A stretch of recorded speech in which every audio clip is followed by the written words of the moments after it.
Are you ready for a praise?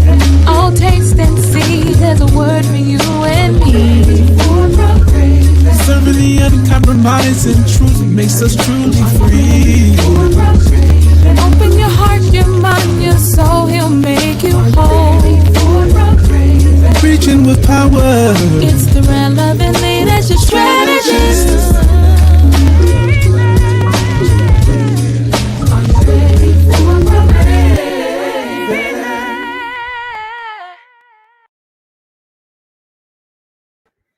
Well, good evening, everybody. Prayerfully, you are still sitting somewhere near your phone. We are 20 minutes late.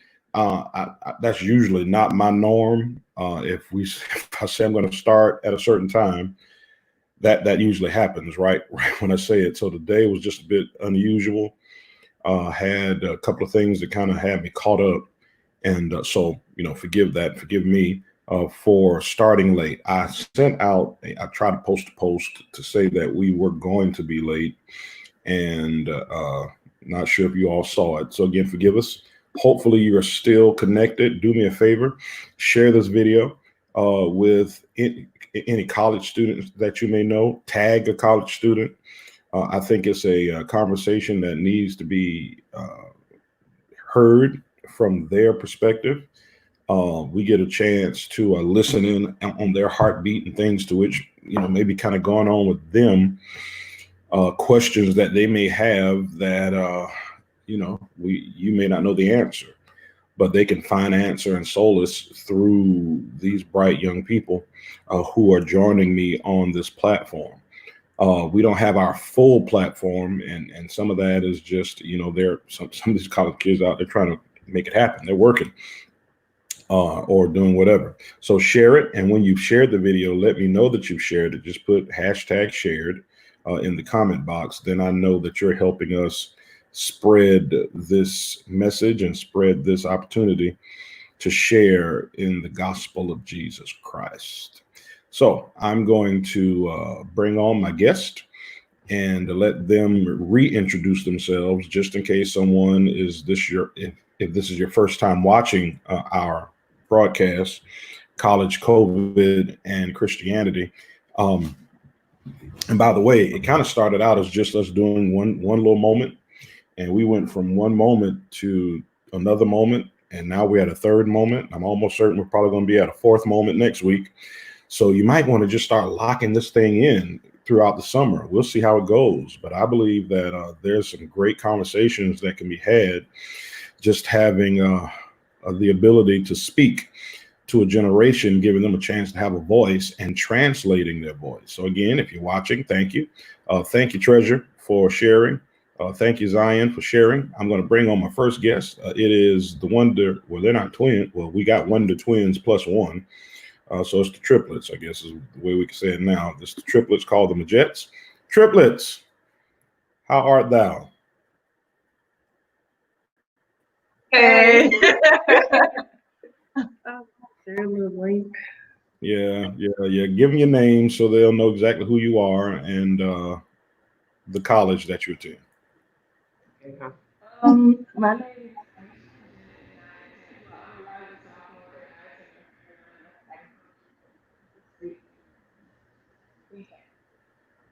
Yeah, we totally lost your microphone.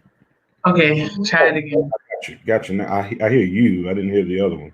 Okay, well, you gotta lean over and say it again. Yeah, you. My name is Kanisha Magette. I'm a rising sophomore, and I said, you heard it? Yeah. Okay, well, wait a minute. I can hear you though perfectly. Okay, well, my name is Kashara Magette. I am a rising senior, and I attend Claflin University. I'm a political science major and mass communications minor with a concentration in journalism. My name is Shanisha. Oh. All right, Sha, wait a minute. Let's stop the camera for a minute. And then.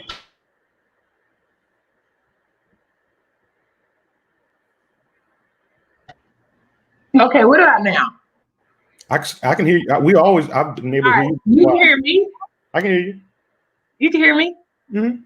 Okay. My name is Shanisha Magette, and I attend North Carolina A&T State University as well. Okay. Let's try again. Okay. Can you hear me now? Mm-hmm. Okay. My name is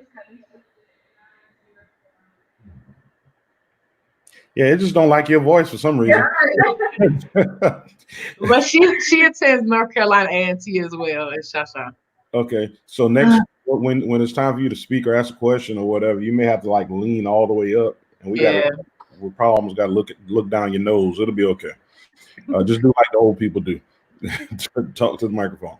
All right, our next panelist is Kiana Edie. Well, I already gave her a name, but you can still introduce yourself. Hey everyone, my name is Kiana Edie. I am a senior at Claflin University, and my major is middle level education with concentrations in science and social studies. Yeah, so these bright young people have something to share, and thank you guys for sharing it. Jasmine, I thank you for sharing. Elder Stephen Ward, good afternoon to you as well. Thank you, Baldwin, for sharing. Thank you, Deacon McLean, for sharing. Okay, so now I've been having something funky going with my internet. So if I freeze, as long as you can hear my voice, just keep flowing like you flow, and prayerfully I'll catch up with the freeze. So I can't remember where we stopped at last week, but I kind of know where I'd like to start, and that is to give you guys an opportunity to ask me anything. Of course, I have a couple of thoughts and questions that I'd like to ask you as well, but I figure since we're kind of running a little late, we can start with your Q&A towards me, and then I would redirect a couple of questions back towards you. So this is your opportunity and moment. Ask me anything.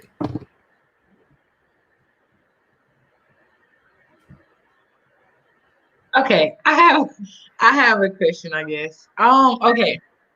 With all like the things that's going on with Black Lives Matter and different stuff like that, you know, I wouldn't say what is your stance on it, but do you believe that there is a correct way to protest? Looking at you, you remind me of somebody who I had on the show yesterday. They just jumped in with both feet. They didn't try to warm it up. They didn't try to wait. And let's talk about something easy first. Let's kind of kind of ease into the conversation. You just blasted the elephant in the room, the pink elephant that is in the room, or in this case, it might be a black elephant. I'm not sure, but yes, there's a correct way to protest. Just like there. Well, yes, there's a correct way to protest. With what we're seeing in our world currently, a couple of thoughts come to mind. One is that quote that Dr. Martin Luther King said, and I certainly believe it and stand by it, that the language of the unheard is riots. That when I don't feel like I'm being heard, then the way that I articulate that, since you're not hearing it verbally, is through riots. Now, that does not condone rioting, but it helps explain rioting. And unfortunately, we live in a world who tends to accentuate the effect without dealing with the cause. And so then we make the effect large and minimize the cause altogether. And so the attention goes to rioting instead of trying to figure out why are they rioting, right? But absolutely, there's a way to protest without it ever tipping into rioting. But you have to at least acknowledge the emotion that is behind the riots, because without acknowledging and at least saying we understand the rioting also adds a bit of insult to injury. We're already hurting, and you're pouring more salt on a wound that's gashing and gaping. And all we're doing is attempting to articulate the fire burning on the inside with fires that burn on the outside. Here again, that is not what I think it should happen. I don't think anybody does. That type of display is helpful, but it's understood as it relates to the fact that people are just tired. I mean, they're just done. They're literally done. Now that's that end. Here's the other end. Even in the day of Martin Luther King, when he began his marches, I'll never forget that the march that was planned, the initial march that was planned, and the subsequent march that came behind it, where his life was taken. In the first march, there was something called planted agitators in the mob or in the group of protesters. And the planted agitators' job was to create riotous behavior to take the shine off of the message for Dr. Martin Luther King. And so people literally paid people to mix and mingle within a crowd and agitate the crowd and take that emotion and start funneling it towards destruction instead of construction. Had nothing to do with the march, had nothing to do with the cause, had nothing to do with Dr. Martin Luther King, had nothing to do with trying to make a stand, had everything to do with attempting to discredit a message and discredit a people.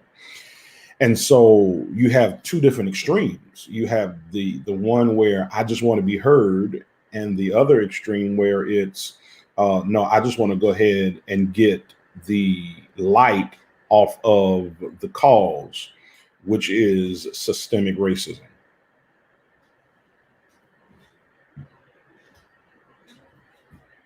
Hopefully I answered that. Yeah, you did. Any other question?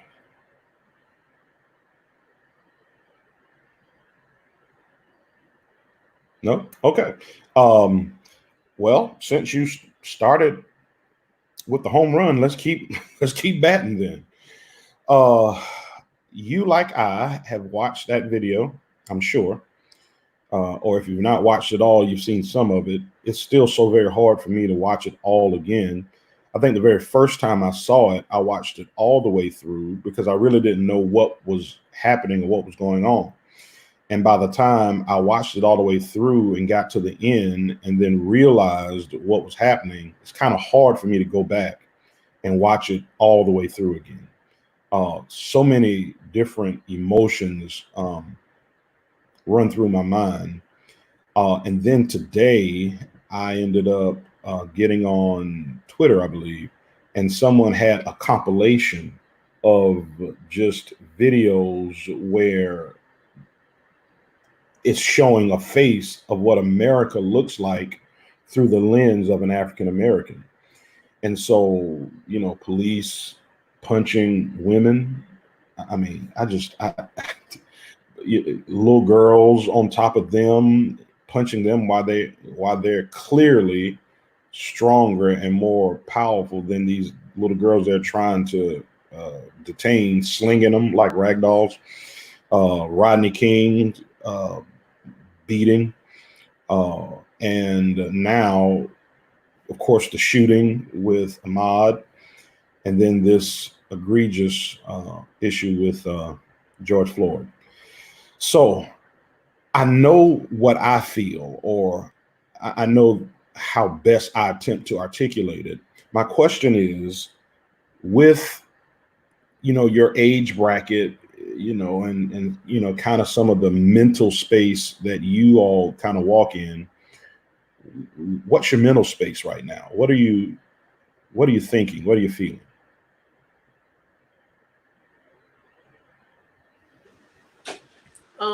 I guess I'll go first. It's a culmination of things that I'm feeling. Hurt, sad, angry, an urge to do something. It's just it's things that you can't put into words to really describe the weight and the heaviness of what I'm feeling.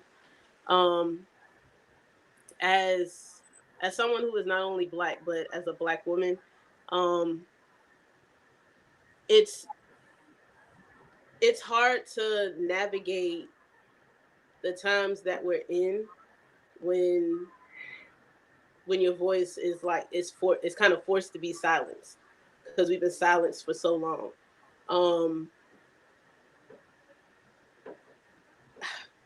That's all I have to say right now.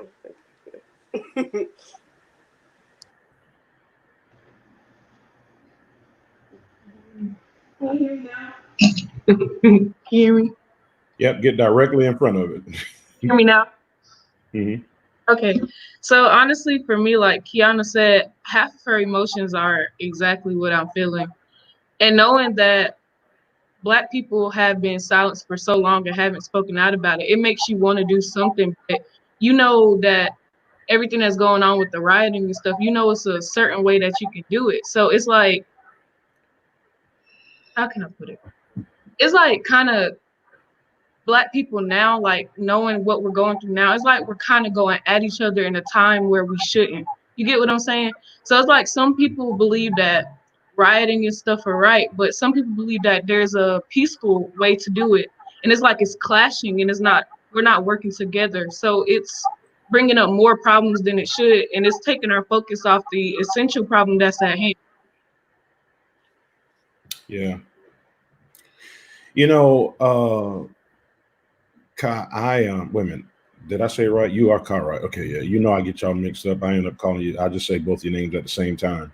One of the thoughts that I have with that is, and I try not to comment behind each one of you all's feelings, but I should have said something when Kiana came off as well. But one of the thoughts that I have with that is this. We're trying to get a people to fix a problem who never made the problem. We didn't cause it. And so with us coming together, and you're right, I mean, we have to come together. I got my ideas behind why we won't or don't come together, and I don't mind sharing them. But even when we come together, the answer won't probably originate solely from us. That the ones who caused the damage has to also be prepared to deal with the reparations, you know, to give redress, to give recompense, even to us, because you're asking the deer, because that's kind of what we feel like now, animals being hunted. You're asking the deer how to fix deer hunting. Would people want to hunt deer? You know, so I don't know. I mean, but I feel you. I get that. I certainly understand. My other thought is, I really believe, based upon, you know, just psychosocial, emotional states, cultural norms that are passed down through DNA from generation to generation, that when we were oppressed for so long, and through the oppression also was implanted another level of oppression, which dealt with separation. Those things kind of just lingered within our psyche, passed down from generation to generation. And what I mean is, when they started feeling like they couldn't control us altogether, then they used us to control us by creating that difference called house Negro, field Negro. And what I think and do is different from what you think and do, and what I have as privilege you don't have as privilege, and you know, those kind of things. And so on top of their oppression, they also inserted a cancer within throughout our people, to continue to add to their ability to oppress by separating us from those kinds of pieces. And when I saw you make those differences just now, I mean, it kind of just flashed in front of my eyes so quickly. I had to say something that it is, you see it, I mean, just perfectly in the rioters and the peacemakers, in the Malcolm X, as well as the Martin Luther King Jr.'s, that finding a way to bridge both of those things together means that the house Negro may have to come out in the field, or the field Negro may need to be invited in the house, so that we can really understand one another's plight and perspective from their vantage point, instead of speaking from our vantage point, getting to their vantage point to speak.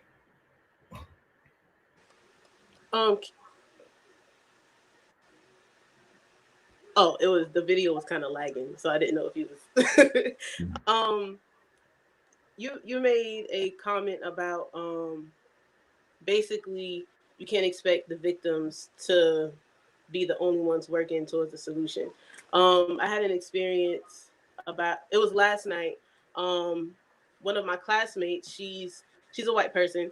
She messaged me asking me like, what can she do to help in this time? And at first I didn't know how to answer her, but as I waited to reply to her, but as a person, as a non-black person, it's kind of frustrating. Well, as a black person, it's frustrating to receive those questions when for so long, for centuries, we've been telling you what we need. We've been telling you what we want. And it just goes in one ear and out the other. So it's frustrating when you're asking, what's the issue? What can I do to help? And we're telling you. We're telling you to end systemic racism. We're telling you to end discrimination. We're telling you to do all these things, but then you're still like, well, I don't know what to do. And I think Kaka said something about being unified. I think we have this. Yeah, it was Ka. About, and you mentioned it too, Bishop, about peaceful versus violent. The MLK versus Malcolm X.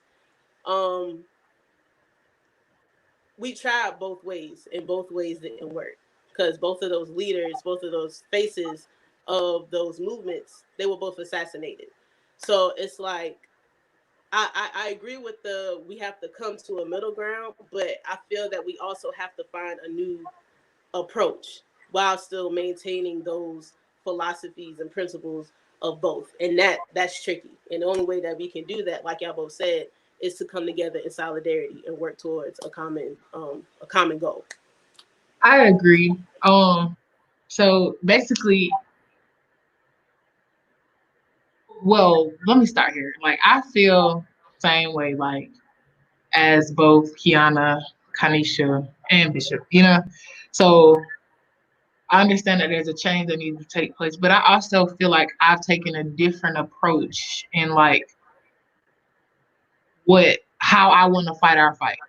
Like, to me, I feel like, okay, so yesterday I was talking to this girl on Instagram, and basically I gotta tell you my stance before I explain the conversation. So my stance is that this can be done while honoring God and also honoring your integrity. That's me. I'm not saying that anybody else has to do it that way. I'm not saying that your way is wrong. I'm saying that's how I choose to fight our fight.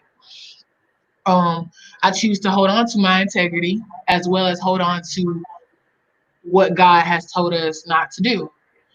But both, like, speaking on, and like people's arguments have been like, if you think a life is worth more than, if you think looting is worth more than a life, then you're wrong. It's not that I think looting is worth more than a life. It's, at the end of the day, wrong is wrong and right is right. The Bible clearly says not to do both murder or steal. And I choose to abide by that, like, period. I feel like two wrongs don't make a right. I feel as though, yes, we have tried both approaches. That just means we have to get more creative. If I know anything about the Black community, we are the most intelligent people in the world. We can come up with a way to make a difference that doesn't go against what we stand for as a people. Yes, it's gonna take some thinking. Yes, it's gonna take some planning. Yes, you know what I'm saying? Like, do I understand the behavior? Yes, I understand it. Do I agree with all of it? No, I don't. Only because I understand. Only because I understand what God expects from us. And us being people of color, as well as having a relationship with God, we have to abide by, yes, we have to stand for our people, but we also have to respect the fact that we are in relationship with God. So that's my move. That's my stance on it. Like, I do feel like this can be done with integrity. I do feel like this can be done while still honoring God. So I don't know, but that's just me. Like, and like me talking to the girl yesterday, she was kind of upset about my stance or whatever. And I didn't like, you know, go at her or anything. I just simply explained my stance and like full. And she didn't really say anything back to me, but I didn't really like get angry or anything because I feel like in this fight, you are entitled to fight the way that you feel necessary, and I'm entitled to fight the way I feel necessary. So. Sha?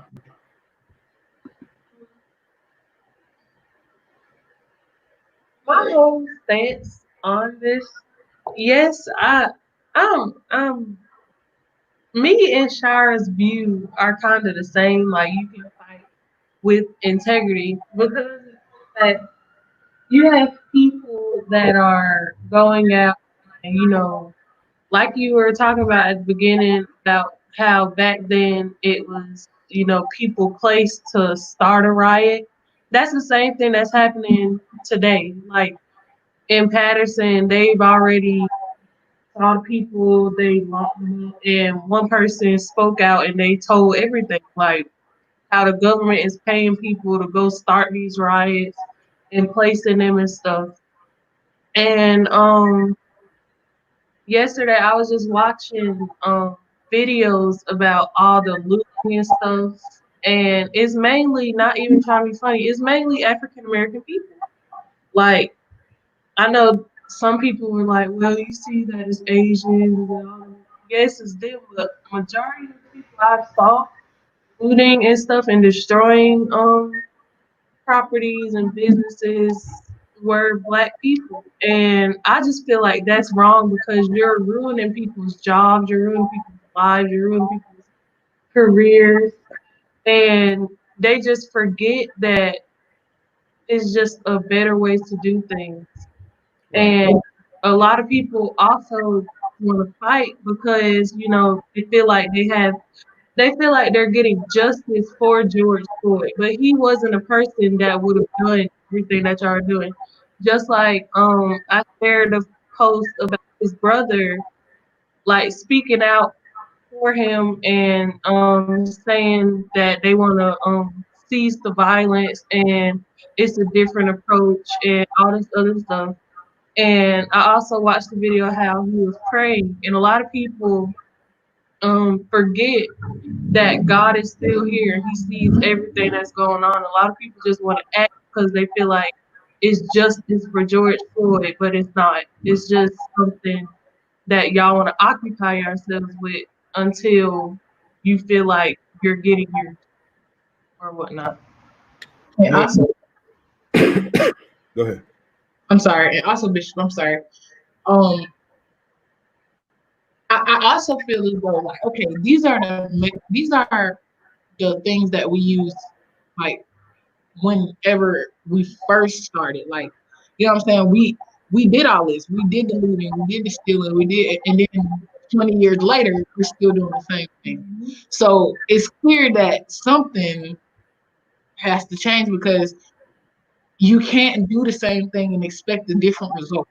So that's why I'm really big on we have to find a better way. We have to outsmart them. Like, that's how it's gotta happen. Yeah. It's and man, I mean, all those all of you all's perspective, wonderful, perfect. I get it. I understand. And I don't think that either is wrong. Um, kind of running down Shy Street and saying, those things about you're ruining people's lives, ruining people's jobs, ruining people's career, where they work at. You know, to a degree, you can say that also about those who lynched these black people, that they ruined that family's life, they ruined that family's career, they ruined that family's livelihood. I mean, they just took it away completely. And it's almost attempting to do what we're not supposed to do, and that is that eye for an eye. But again, when you don't have the Holy Spirit who helps guide and direct you, as you stated, just like murder is considered sin, well, so is stealing. So, and they're all within the same chapter. So you're not even having to move a whole nother chapter to determine how God expects for us to act and how He expects for us to respond. And it's hard. And you're right. There, to do the exact same thing and expect a different result, it's kind of crazy. So what do we do? And I've had a couple of different thoughts about that. For one, it's going to take us having to unify in our approach, that it can't be one section doing this and another section doing another thing based upon political jockeying or who's going to be on the microphone or who's going to get to pray. Or, I mean, it can't be that. It has to be whoever steps to the front, does not matter, as long as they're speaking the language that is going to get the results that we need. And so one of the ways that we can literally begin to get the attention of the masses is money. Right now, with us, talking, our lives don't matter to them. I mean, we see that, well, not them, some of them. Our lives doesn't matter to some of them. So then what they're doing to us on the street, how they're making sport out of killing black people, I mean, that don't really matter. Obviously, when you can put your knee on the neck of a black man with that level of confidence, with people watching and filming, and there's not a hint of nervousness or uncertainty in your eye, that tells you right there that I'm protected already from what they got to say. Because, the lives don't matter. As a sidebar, I've said before, and even more now prevalent than ever, that the new noose that's around the neck of the African American community is obviously a knee. That the knee has become the new noose. And it's evident with Colin Kaepernick. He took a knee, and the powers that be used his knee to hang his career. And then this other guy, this cop, uses the knee to put it around the neck of another black man to take his life. The new noose is the knee. And so our life as it were may not mean that much, but I'll tell you what really means much: money. That there is a money issue that we can begin to kind of connect with and do to get attention. And so I don't remember what the day was, and I keep trying to kind of make sure I keep it in front of me, but there was a blackout day. Today was considered blackout. So, think about it. If we begin to talk about, becoming one with the message, it was sent out, through whatever media communications, black it out today. So let your face profile, your profile picture be black, and, post a black picture or whatever, just something black, a black color. And I did it because I want to get with whatever message that needs to get out there that we matter. So they're posting right there now, July the 7th. And so July the 7th is Blackout Money. What would you think would happen? How much attention do you think we'd get if every Black person in America on July the 7th decides we're not going to spend one penny in the economy that day? Now, I'm talking about just a period of 24 hours. That would send shockwaves through the economy that you need to hear us and listen to us and put in place laws that will help save us. Now I definitely know that laws can't change the heart, but at least a law can help protect me some while the heart's being worked on. A law won't change the heart, absolutely not. But the law can at least keep me from being lynched while the heart is being worked on. So if we get their attention by talking their language, and maybe that's the problem. Thank you. Maybe that's the problem. Maybe we're talking from a language of pain that they can't translate. But if we talk from a language of commerce, you can translate that. You might not be able to translate our conversation talking from the position of pain, but you definitely can translate our conversation as we use the language called commerce and economy, money. If we do that, I believe that we can begin to effect change. The problem is every Black person may not participate, which still means we're unable to send a strong enough message to say, this time we really mean it. See, they won't know that you mean it until you hit them where they hurt. And they hurt when it comes to money. Give me your thoughts with that.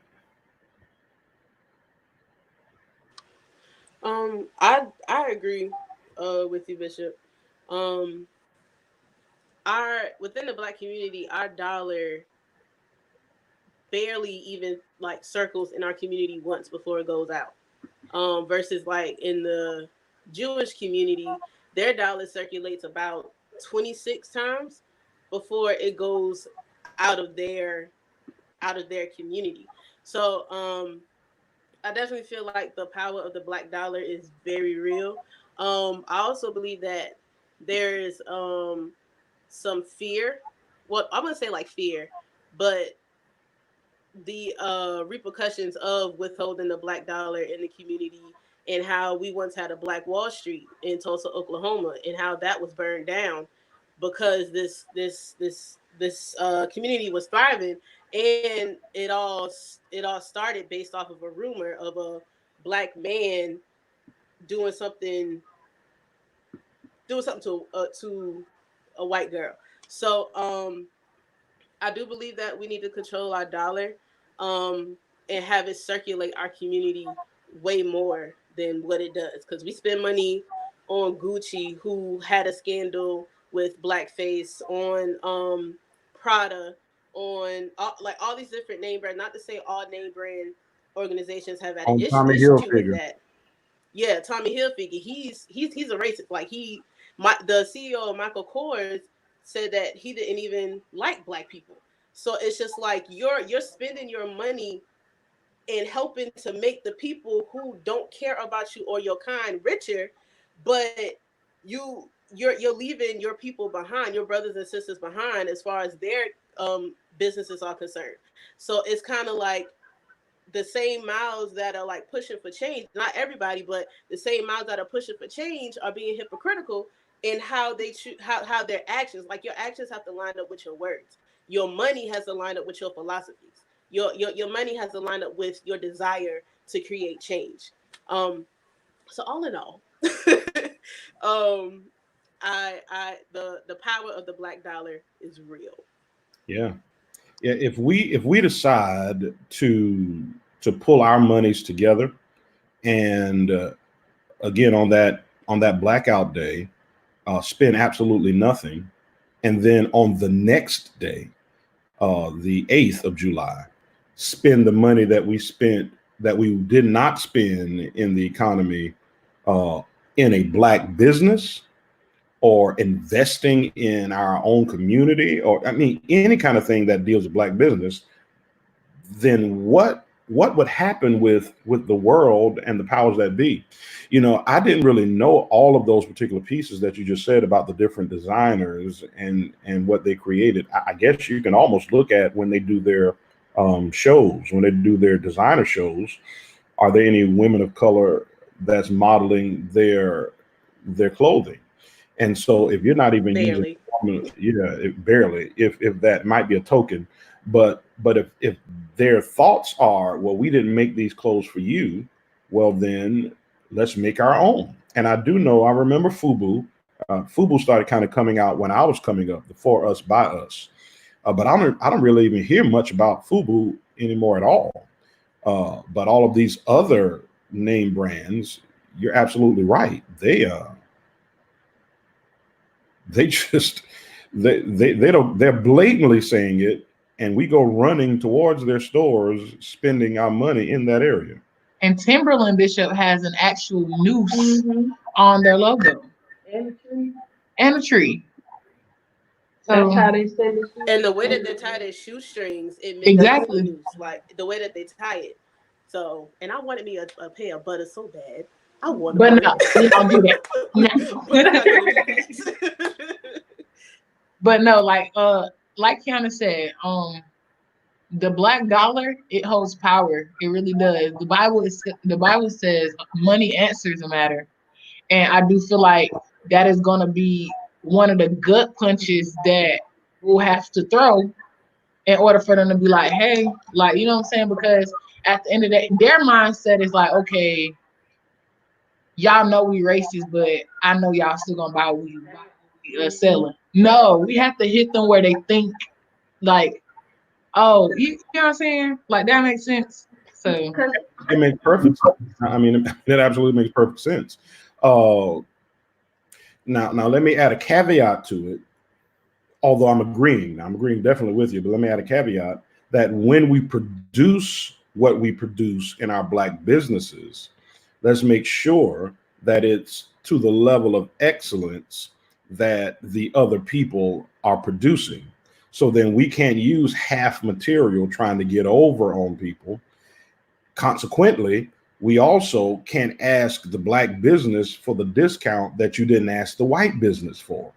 That if you're going to spend $150 to $200 for butters, then why you can't spend $150 and $200 for afros? I mean, I don't know what you're going to call the new shoe line, but I mean, why don't you spend that much money for that?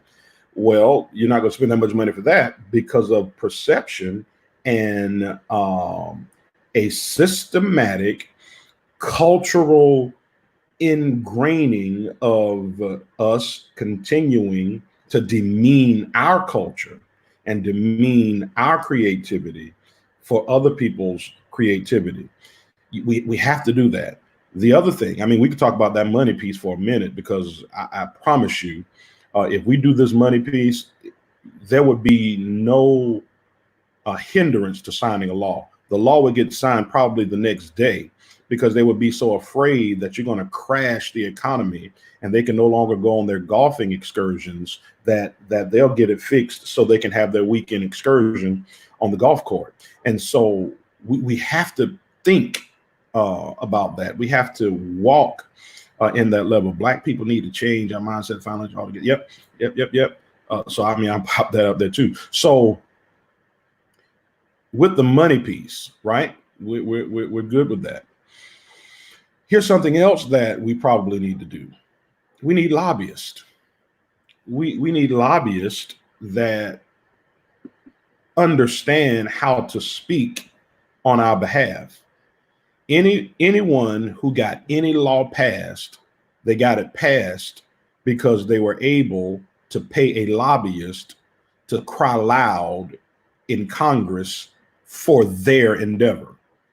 But that took a combination of dollars being pushed into into this lobbyist for them to shift and change laws.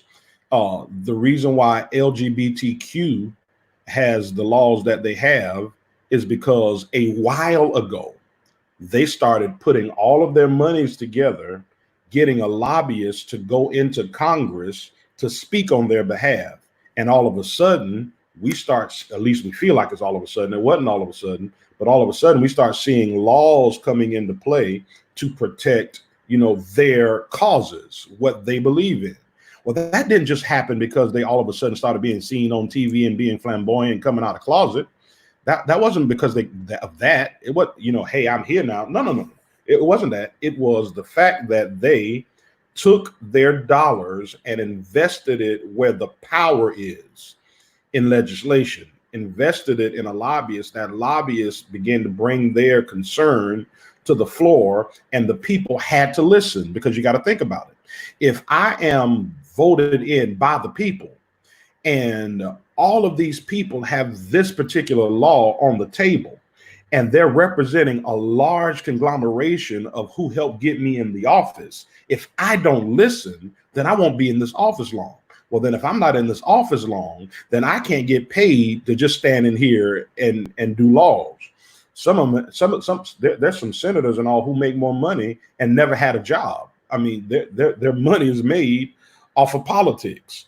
And so they're like, oh, no. I don't want that. I don't want a 9 to 5. I don't want to really get greasy. So I'll go ahead and get this law pushed through, because enough of the voice of the people is being heard, not because they're protesting or rioting. Rather, they were protesting, but not because they're rioting, but because they're becoming racketeers of a sense in pulling money together, dumping it into a lobbyist, and having that lobbyist speak on their behalf.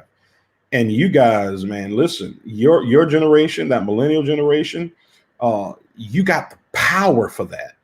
Martin Luther King, he had a group of people who were like, let's fund this conversation. We don't just want to have it in the church.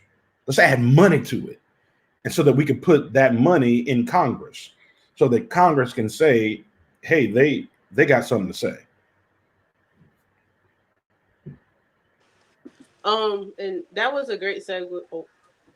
Oh, the video so late. I'm sorry. That was a great segue into a point that I wanted to bring up, and that's the political power that we have. If our vote wasn't so important, if it didn't hold as much weight, there wouldn't have been things in place, and things that are still in place to try to restrict the Black vote. You have things such as, gerrymandering, or for ex-felons, they don't have the right to vote. Florida, and in the last midterm election, I believe, in the last election, they overturned that. But if the Black vote didn't matter, there wouldn't be things, like I said, to prohibit it. And it's all about getting representation in politics.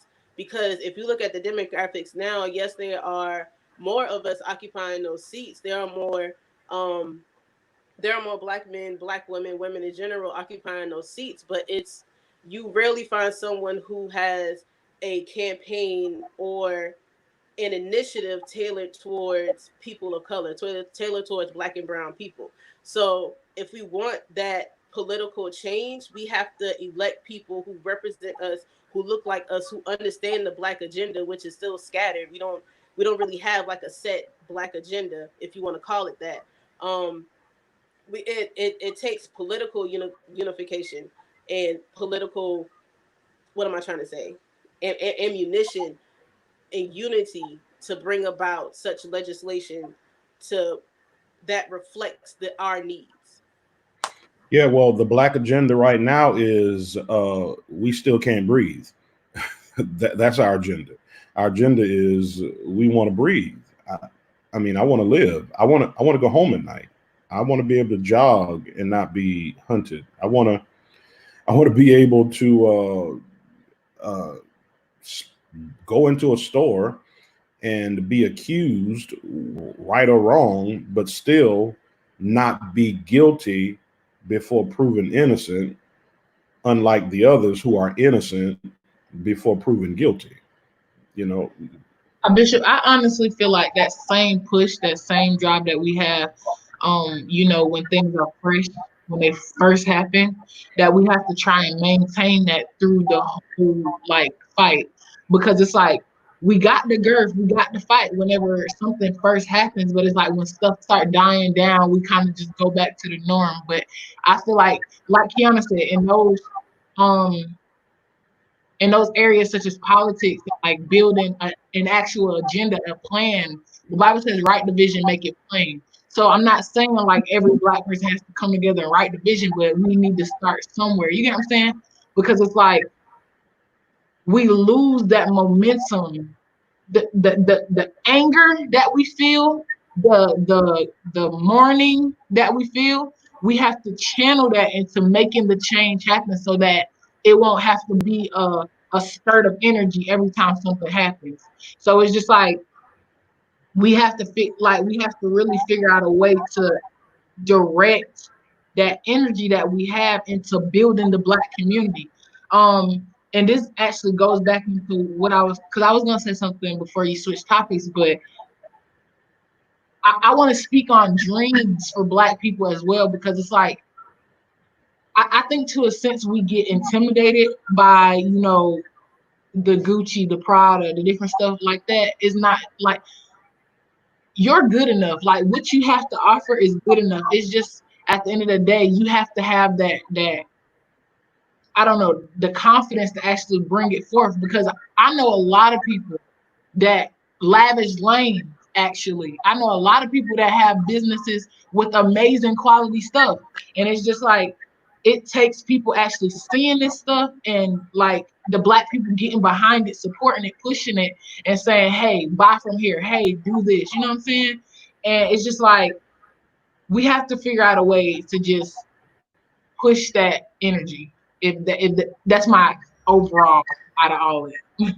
Yeah, listen, I need somebody to come up with a big and tall for Black men kind of line. Lavish Lane help y'all out. Lavish don't help me. Lavish help us, Bishop. Yes. Lavish hooked the Black woman up. Lavish to expand their clothing selection. Right. Big and tall men up in there, so we can do that. But yeah, you all are so spot on. Brilliant young people. Now your major is communication. Then we have an engineer. Then we have a it's an artist, right? Well, not necessarily an artist. What's the other one? No, you're the engineer. Sha is healthcare. Health. Oh, well, yeah, listen. So we got healthcare. We got public speaking, political science. We have engineering, and we have teacher and social activists. So you all have, yeah, I know all of y'all kind of social activists. You all have major gift sets and abilities and intelligence. Maybe one day we all get together and write something, a cause, and submit it. I mean, nothing fails but the try. Just as you were just saying that other people's dream is good enough. Well, so is your dream. I mean, so is your ability to effect change. So is your ability to be the next Secretary of Education. So is your dream of being the first, if we don't have one by then, woman president. So is your dream, to build, all the buildings or rebuild the city, build buildings that are fire resistant during planted rioters. I mean, so many different ways that we can step into it and affect change. But one of the things you said that I think has to be stated is consistency, that we can't start and stop. That we have to continue to do it on and on and on. The bus boycott, I saw, I believe it was Brianna mentioned that bus boycott. Let me tell you how they won that. They won that, and the law changed because every Black person was okay being inconvenienced. See, when we're so used to our conveniences that when we say don't shop this or don't go there, then we're thinking, well, wait a minute, that means I'm going to be inconvenienced. And so is my inconvenience greater than my desire for change? Am I willing to be inconvenienced and not have on the name brand. Discipline, sir. Right. Discipline comes in the key. Am I disciplined enough to do what these black people did for that bus boycott? They did not ride any bus. And one statement by a lady said, I forget exactly how she said it, but she was like, my heart was tired, but my feet were strong until we did the bus boycott.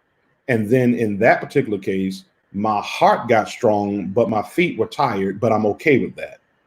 That I'm all right having tired feet as long as I have a renewed heart, because I'm being heard finally and laws are being changed. And so are we willing to just be disciplined enough to say, no, we're not going to spend anything for 24 hours. I don't care. I don't care if I don't get my Starbucks that day. Buy Starbucks the day before. I mean, do figure something out to say that day I'll be inconvenienced. No, I won't do donuts that day. No, I won't go to Walmart that day. No, I won't do Prada that day. No, I mean, I won't do any of those things for 24 hours. And that's small. I'll do nothing. Now, that bus boycott, it wasn't 24 hours. It went a little longer. And we may have to go a little longer. But here again, the question is, are we disciplined enough to do that? So, think about how many black people you see on your timeline, and maybe they didn't get the memo. So I won't judge them, but maybe they didn't get the memo that blacked out their picture today.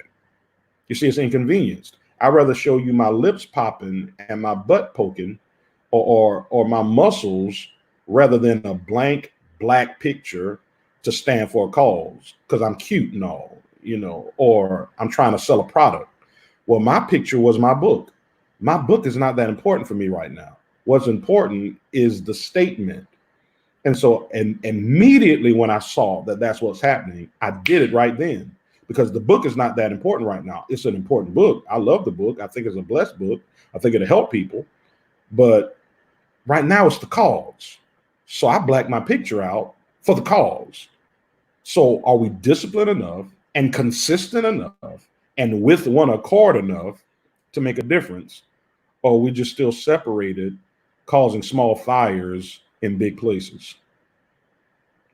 Because that's really all that's happening. Small fires in big places.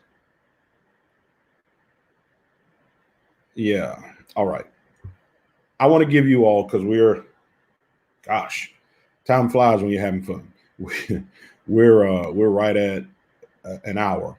I want to give you a moment, like we do every week. Well, first and foremost, will you be able to come back next week? Will y'all be able to be available at 12 next week? Okay, good. So I want to give you a moment to talk to the people, and more specific. I have a question first. I'm sorry. Okay, all right. Okay, so when we were talking about the inconvenience, the discipline, I don't know, I just formed a question in my head, like, okay, where do you think that stems from? Like, black people feeling like, oh, I gotta have these Jordans right now, or I gotta do this right now, or what I'm saying, instead of actually, even though the cause is for their life. You get what I'm saying? Like, because we've attached our identity to things and not us. Right. So instead of us walking in scripture, our name being great, and we don't feel that our name is great, we have to put a name on us that's great for us to feel better. And so then their desire is for that and their undisciplined nature is in that regard, because I don't have positive self-identity. And so because my self-identity is ruined and bashed, I need someone else's identity to make me feel better. The minute Adam and Eve begin to take a hit in their self-identity, they started killing animals and wearing the animal skin when our skin was perfect the way it was. That they were both naked in front of one another and not ashamed. But the minute I got ashamed, I had to get animal skin to cover me up to make me feel that I'm better. Okay, and off that thought, I'm sorry. Something else just came to my head. All right, thinking about all the police brutality and stuff that's going on.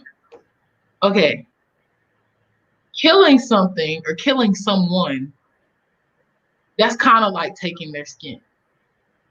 In a sense. Mm-hmm. So, do you believe? Well, what's your stance on my thought of like, okay, maybe they do that because they don't see the same strength that in themselves that they see in us, or they don't see the same. You get what I'm saying? Mhm. Like they're not as confident in themselves to actually. I don't know how to really formulate the question, but I think I'm poking in the area. I think that I think their brutality stems from fear. Fear is the impetus behind just about everything, by the way, and pride. Uh, yeah, fear and pride. I think is kind of where I want to go. I don't know if they necessarily want our skin as much as the fear of what our skin represents. Yeah, that's what I meant in that regard. Thank you. Yeah, That's what I meant. Not yeah. like actually I want our got you, skin, girl. I got you. I got you. I told you I could interpret. I could interpret. Okay. Um, and it's an inferiority complex even within themselves, because based upon how they view what the skin represents determines whether or not they walk in levels of racism and hate. You see, you usually hate something that you you envy and can't have. You know, that's one of the things that hate is stimulated from. I want that, but I can't have it. Can't ever do that. And or when I see it as a bigger threat in its ability to move things, not so much violence. We look stronger or whatever. Because I mean, there's some big, strong-looking Caucasians. So it's not really just the strength piece of it, as much as it is the power that it represents. Well, see, we don't know the coat that we wear. Poor Joseph, he didn't know that his coat of many colors was going to get him put in prison or get thrown in a pit. We don't know the coat that we wear. And so we walk around with our heads hung down, not realizing that the coat that we wear is desired by many. And their desire for that coat causes them to do all kinds of things and to act all kinds of ways. And so as long as they can keep our power relegated to entertainment, they're good. But the minute that power gets out of the form of entertainment and more into the avenue of law and wealth building, now we got a problem. Because your creativity, your strength, your fierceness works when you're running a ball or shooting a ball or dancing or telling jokes or making movies. But when that thing gets into wealth building, oh no, now you're a threat. So then we need to do something to take you down and put you back in your place. It's systemic. It's been happening forever.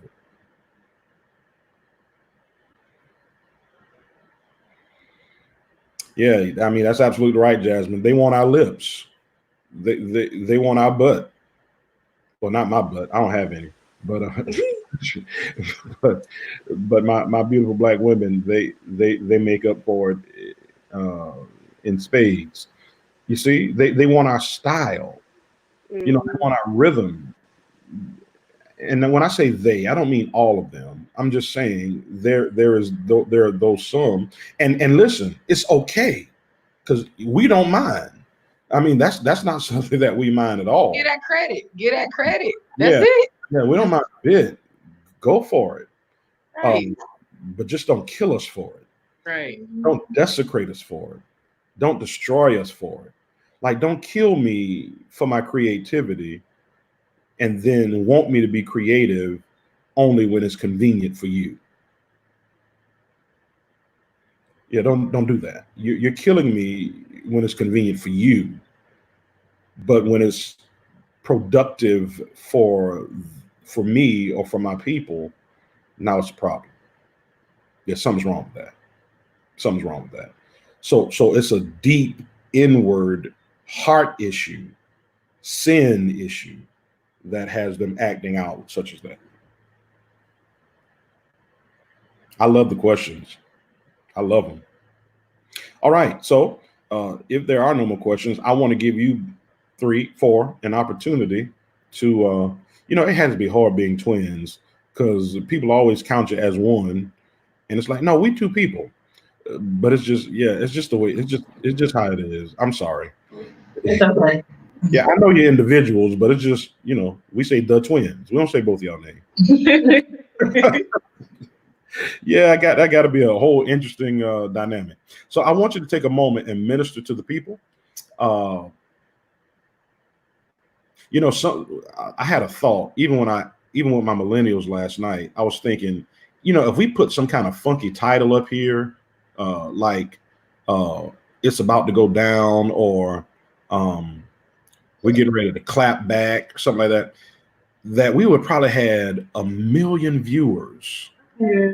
Because people want to hear drama. Yeah. The clap back. Drama sells. Yeah, they want drama more. They want destruction more than they want construction. Yeah. And Because so it feels better, sir.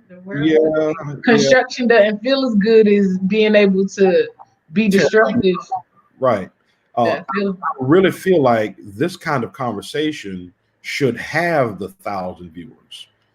But because we're not trying to desecrate anybody, because we're not trying to put anyone on Front Street, put anybody on blast, if you will, then it's like, oh, we'll keep scrolling. They're talking about too much. They got too much sense with what they're saying. Okay. I want to hear somebody that sounds dumb, that can't put verb and nouns together, don't know how to conjugate verbs, and they'd rather hear that, or music that's just going to say we're going to kill and blow your brains out, Eat your children, and eat your children. They rather have that. So this conversation, I think, should go around the world, man. So I'm willing to come back next week if you all are willing to come back. My time is your time. And I think that we're growing in this as we're sharpening one another. I don't feel like I'm not receiving. I receive as you all talk. It's like, yeah, that's good. And oh, that's good there too. And so I want you to take a minute and lead. I told the millennials last night that one of the key elements to determine or even disaggregate a leader from a follower is the ability to harness your emotions. That if you cannot control yourself, then you're disqualified technically as a leader. That leaders know how to funnel their emotions. I didn't say not have them, right. They know how to funnel them. So I want you to funnel your emotions right now, and take a breath and minister to somebody for about a minute or so on something that we may have talked about on this platform, that we may have talked about today or the last 2 times, or something that we didn't even discuss yet that's kind of on your heart that you'd like to say to a young college kid who's watching this live or by replay. Take a minute and minister. Who's going first? Yeah.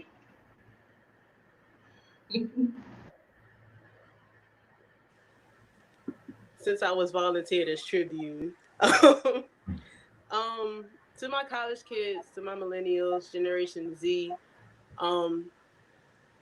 even older generations, your voice now is needed more than ever. Your action is needed now more than ever. There are ways that you can still stand in solidarity and not contribute to the violence that's occurring right now in regards to the looting. You can donate to bail bonds for the people that are being locked up. You can donate to certain things that are providing water, food. You can organize an event like I'm trying to do myself. There are different ways that you could get involved and channel that anger, channel that mourn, channel that hurt, whatever you're feeling right now. Tough times don't last, but tough people do. throughout our history as Black people, we have proven that we are tough, that we make it out of anything that is stacked against us, and we make it look effortless. We make it look good as we do it. So let's just channel that strength. Still feel your emotions, as Bishop said, but let's channel that energy, redirect that energy into doing something that'll help push this cause forward. Whether that's against police brutality, um, discrimination in the workplace, poverty, anything that fits your interest, you can get involved with that and vote. Make sure you vote. Jeez, please vote. Please vote.